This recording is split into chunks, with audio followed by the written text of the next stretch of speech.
Classrooms, lessons, testing. For the native English speaker, these words are synonymous with a learning environment geared toward the single goal of helping them to achieve the learning, knowledge, and information considered necessary and relevant for their age, grade, and developmental level. For the English language learner, the student with limited English proficiency, or the child struggling to understand basic communication, much less grade-level content, these words mean something else entirely. For the child attempting not only to master the content of their classroom's curriculum, but also the very language in which it is delivered, a dichotomy of goals exists which is not present in the learning experience of a native English speaker. Because the experiences of English language learners present a unique and individual set of challenges in the student learning environment, it is critical that educators become knowledgeable regarding the many varied strategies that are available for implementation. These strategies may be applied in a classroom setting to promote connections, interaction, and content comprehensibility. Among these strategies is the QAR approach, based on the formula question-answer-relationship.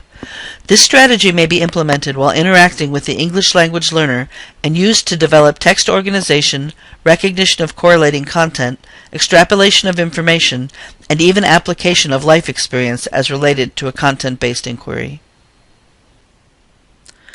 Two categories exist within the QAR strategy. The first is within the book. This refers to the content given to the English language learner in a printed format and will fall into one of two types of questions. The first type is right there and refers to a text-based answer to a posed question. In this instance, the answer is usually not difficult to find and is often located in the same sentence as the question itself, and identical or similar language forms both answer and question. The second type of within-the-book question is called think and search, or putting it together. In this type of question, the answer is still present in the text. However, it will not be in the immediate proximity of the question. Whereas the words making up the question may be in one section of the text, the words approximating the answer may occur in an entirely different section. This raises the complexity of the question, as the language clues are less readily available to the student. The second category is called in your head. This approach utilizes higher-order thinking skills and cannot be answered utilizing memorization, text quotation, or by-rote responses. The first form of this strategy is called author and you and refers to the student's ability to extrapolate and synthesize the information in the text and surmise the answer to the question from the information that is given.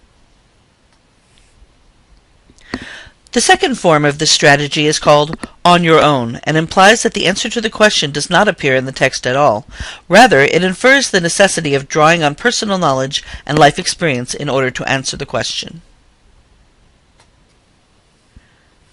Because the QAR approach functions on 4 differentiating levels of difficulty, it is an excellent strategy to utilize in bringing the English language learner from lower to higher order thinking and increasingly complex comprehension and response skills.